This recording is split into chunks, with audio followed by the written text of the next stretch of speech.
Hello, all. This is Dr. Dave Maslach talking to you about reciprocity.com. The E is written with a street. And in this particular video, I want to talk about what do business professors actually do, and do they actually make a difference? So if you don't know me, I'm a professor of innovation strategy and entrepreneurship. And I created this whole reciprocity project to give back as much as I possibly can. There were so many people that helped me out to get through graduate school that I decided to pay the favor forward and to help out other people. So I created this sort of sharing economy proofreading platform and continue to work on it and sort of get all the kinks out and stuff like that. But I'm doing these videos because I know that there was nobody doing this when even now, I think I'm the only one that's sort of helping out other people by doing these videos. So hopefully you enjoy them. So this is a question that was asked to me by Mahamat Zene. So he writes, I'm currently a second year in petroleum engineering. I'm assuming that's their PhD or doctorate or master's program. I'm thinking of becoming an entrepreneur rather than working my whole life for others. I was thinking of doing something significant that could help people. Once being an academic, I don't think I can do a lot besides that area. So what I'm assuming is that they're trying to figure out what, so amendment is actually, and hi, by the way. By the way, so the rules are on this channel, if you don't know this. So it's all about reciprocity. So your job is to go out right now in the next hour, when you watch this, to go out and do something nice to somebody. So it doesn't matter who it is. I don't care where you are. It could be an email to somebody and just say, I really appreciate what you're doing. It could be to your mom or your dad or your spouse. You just do something nice to somebody. Go pick up a piece of garbage outside. I don't care what it is. That's the rule. You have to do it in the next hour, and then write about it in the comments below. So with that, okay, Mehmet, I think what is going on, there's a couple of things that are going on in your life, I think. So this is me interpreting what is going on. So the first thing is, you're having second thoughts about what we do, or what professors actually do, or academics actually do with their job. The second thing is, I think that there's something going on with your immediate relationships. It's usually a really big sign when you feel not so good, is that there's something going on with your immediate relationships. And the third thing is that you're just struggling with figuring out this whole, why am I actually doing so much work? And it's really tough and difficult, and I'm just not seeing any sort of returns. So I'm going to try to address these. The first thing is I want to clear up a particular assumption. So when you are saying that you don't want to work for other people, I think you're completely mistaken with that. And this is life in general. Everything in life, everything in an economy, I'm saying very broadly, society. Anything everywhere that you do that produces value is because you're solving some sort of problem for somebody else.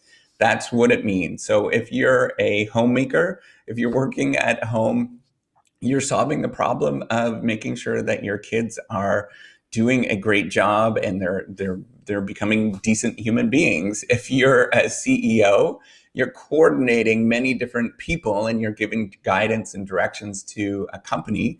And so you're working for many different people, and you're also working for the board of directors for that company, and they're giving you a lot of advice. It doesn't matter where you are. If you are a trash collector, a garbage person, whatever it is, you are solving somebody's real problem. Go to a city when they're having a strike, when the garbage people are actually having a strike.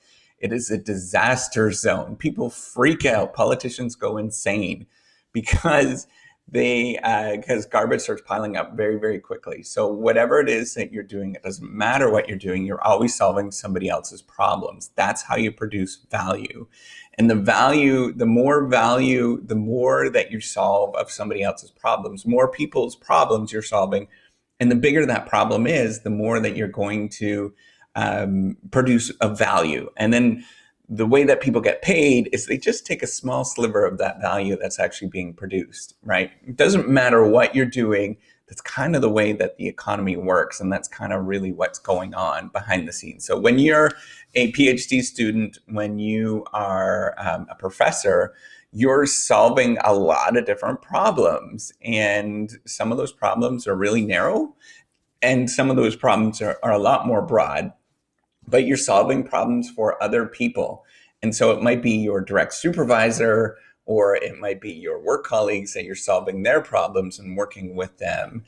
And then hopefully you appropriate some of that value, which is like you get credit for that, which will allow you to get a job and things like that. So this is why I was going to lead to the sort of second thing that's going on. I think that the way that you're phrasing that question, the way that you're actually talking about it is, I think that there's some boundary issues, or that there's something going on with you and your immediate coworkers, or maybe it's your current advisor or something like that. So I want you to think about what is your current role in this position and what value you're actually providing to what you're actually doing, right? So the way that you're phrasing it, it feels to me like you're feeling a little bit down on what's going on. So I want you to think about the amount of value that you're actually providing, and also what you're doing and steering the conversation, and how much decision making you're actually providing. You're actually doing a lot, and you're providing a tremendous amount of value. And if you're feeling a little bit underappreciated with some of this value that you are producing and what you're actually doing, I would suggest that you just have a conversation with your advisor or your coworkers or whoever it is that you're feeling like that, and just point out that you're feeling not so nice at this moment. You're just not feeling all that good, and that you would like to get, just some sort of support with this. And if the other person that you're working with is your whatever relationships that you actually have, if there's something going on, they're likely going to say, you know what, you're probably right, I would like to help out somehow. Now, if that person comes back with a really negative reaction, and they're like, you know what, I do all this kind of stuff and I don't care and all that kind of stuff, the problem is actually more on their side, and they can't deal with some of these things that you're pointing out. And they might actually come back and explain, you know what, I do have all these things going on, and I'm really busy, and I would love to spend a little bit more time with you, but I've got all these things going on, and I'm hoping that you would actually take a little bit of lead on this kind of stuff, right? So that's an appropriate response. But if they're angry and it becomes like a really, nasty conversation, then the problem is on their fault, on their side. They can't deal with those emotions properly that they're processing. But if it's like a rational conversation, we're like, you know what, I recognize where you're coming from. I understand what's going on, and I'm going to try to do a little bit better. But you have to also understand from my side, and I'm really pressed for time, and it's challenging, and things like that. Then you should recognize that as well, right? Like, professors actually don't have a lot of time to do a lot of things because they have many different things going on in their life. So you have to recognize that as well, and realize that the stage that you're on is you're doing a lot more work. It seems like you're doing a lot more work on specific projects, right? And that's kind of the normal thing. You're going to be working a lot on one thing. Then, as you kind of keep growing in your development as an academic, you're going to start doing more and more different projects, and they're going to be kind of smattering around and stuff like that. So your job is to be a little bit more of a specialist and focus on something and get an understanding of that. And it's tough. I understand where you're coming from. I've been there. It's really tough to get in that mindset of being a specialist and sort of focusing on a thing. But at the same time, that's kind of a little bit of your role right now, is to focus on that thing. And once you get farther along your process of what you're doing, you're going to start working on more things. There might be other PhD students that you might be helping out, and they're going to be doing some of this stuff. So you're all part of this kind of network. And you have to sort of recognize that you're a valuable part of that network, and you're providing a lot of value.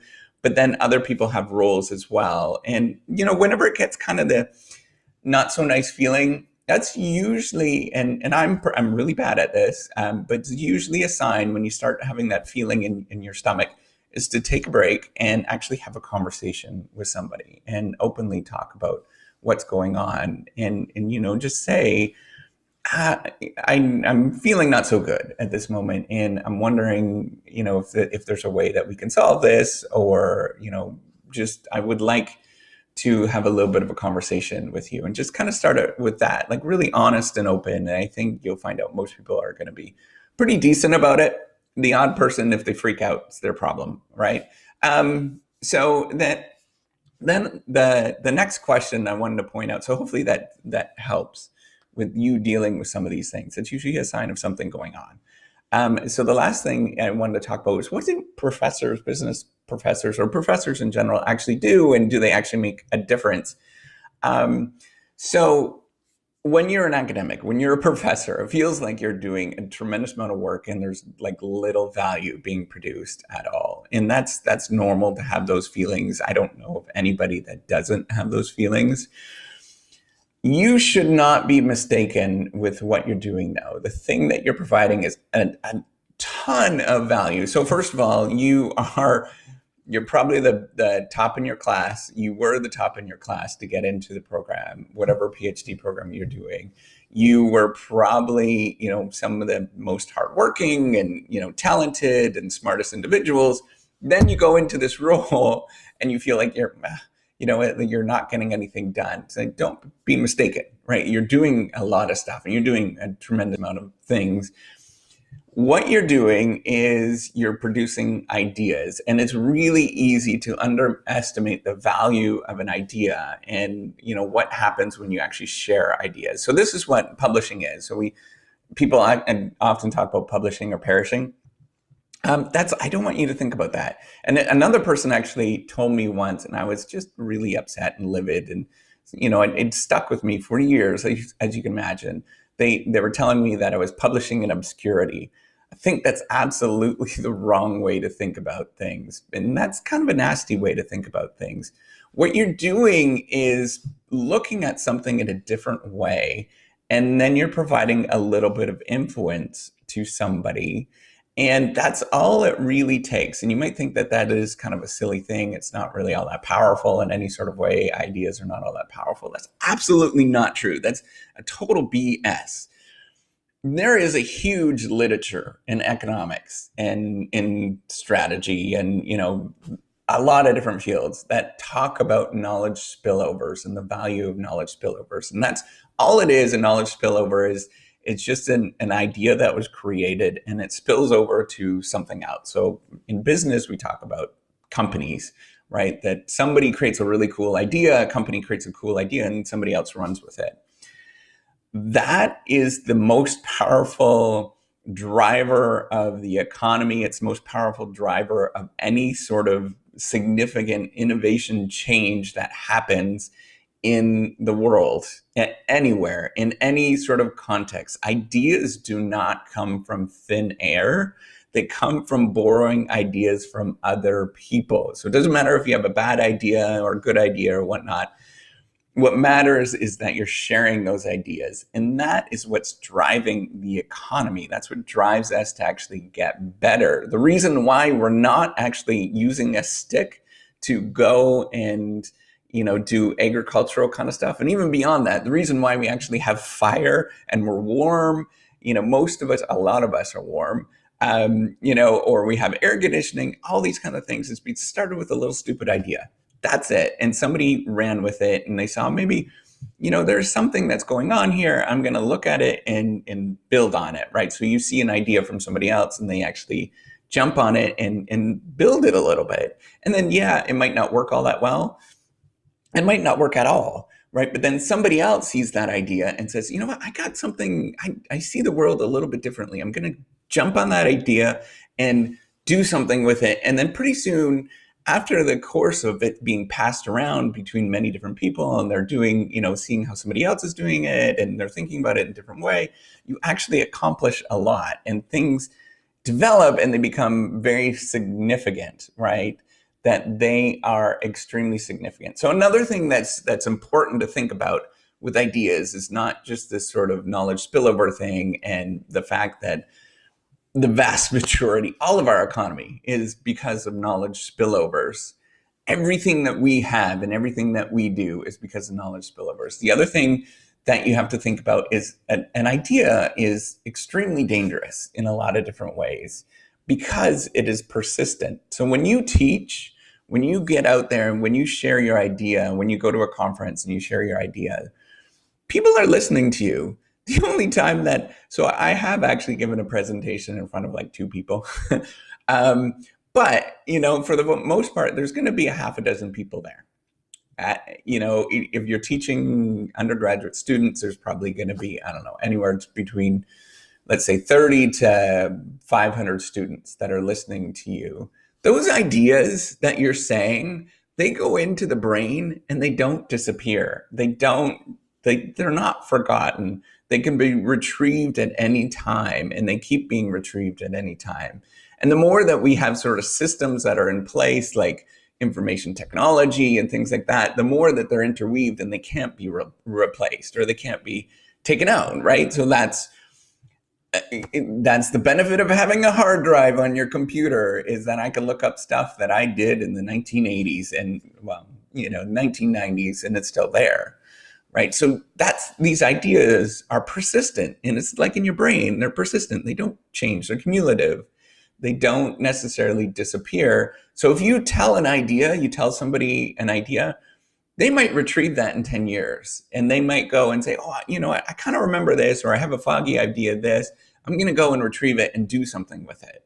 So the stuff that I learned about heat transfer, for example, in my undergraduate days, I'm using that, and this seems crazy, I'm using that to explain how companies actually function. Because I understand that heat transfer has sort of basic principles of flowing through, maybe it's flowing through, a material, right? Or thinking about how it flows through a material. I use those ideas to imagine how knowledge is being transferred between companies. It's as simple as that. And that's stuff that I learned 20 years ago, and I'm still using that stuff. It's very persistent in my mind. And I'm not going to remember all the formulas, but I remember the basic ideas of what that is, right? So and that's why it's dangerous, right? So the key thing is the reason why it's dangerous. If somebody tells you a bad idea and it's not necessarily all that clear, and a bad idea, maybe it's completely immoral, right? So they're telling you that one type of, if you have some sort of genetic trait, or maybe it is you've got some sort of, I don't know, you're of a certain height or a certain weight or something like that, and they say that is not, people shouldn't behave like that, or they shouldn't be like that. Well, that is going to transfer to you, and you're going to run with that, and that's why there's like catastrophes that happen, right? Like actual human catastrophes happen is because people are sharing these bad ideas, and they populate throughout the population. So that is why it is incredibly important for you to do the thing that you do, right? You actually make a significant difference with everything that you do. When you're sharing an idea, you're actually building up the economy. It doesn't matter what you're doing, because somebody out there is going to be paying attention to what you're doing. There's going to be 1, maybe 2 people that are going to say, that was a really interesting idea that Mehmet pointed out. I might actually run with that and do something with it. And then they go and do something with it. And then pretty soon it populates and becomes many people doing those things. And once we have those ideas, it's really hard to extinguish those ideas. That's why we're still thinking about gravity, for example. And we have a sort of a model of gravity because of Newton that came up with these wonderful ideas in the 1600s, right? That stuff stays with us and it doesn't disappear. So anything that you think, and you might think, this is stupid, it's a really small idea. No.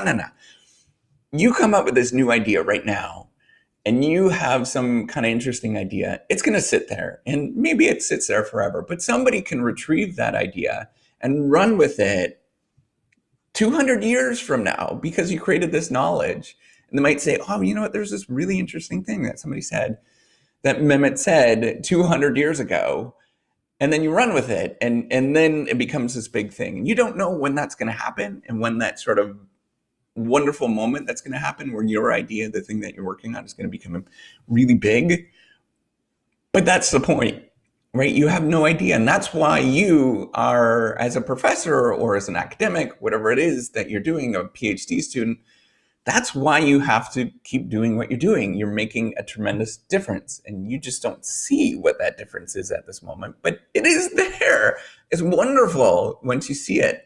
And I've been doing this long enough now. I'm still young, really young in terms of an academic, but I've been doing this long enough, and I'm starting to see some of these things.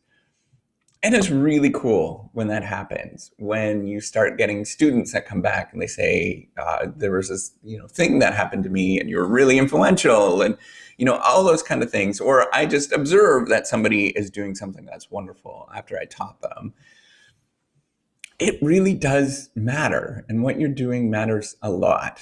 And so you can't push that away and stop thinking about that. So that's what I would suggest that you do. You matter. You're doing a tremendous amount of work, and all that work counts. Simply, if you just look at the skills that you possess and the fact that you are part of this sort of small group of people that have these skills, means that you're probably doing something that's truly is wonderful. The other thing is that I would get you to sort of reevaluate your relationships and sort of the boundaries that you have with these relationships. I think that's probably going more along the lines. It's a really strong signal when you're starting to feel like, not so good. It's a strong signal that there's maybe something going on with your immediate relationships, right? And then the last thing is that you yield a tremendous amount of power by sharing these ideas and transferring these ideas. And don't ever forget that. That's important. All right. So if you like this video, give me a thumbs up and do subscribe to the YouTube channel. All right. And Mehmet, go out there and do something nice to somebody right now for the next hour. And we're all looking forward to hear what you have to do and what you said or what happened. All right. Take care. Bye.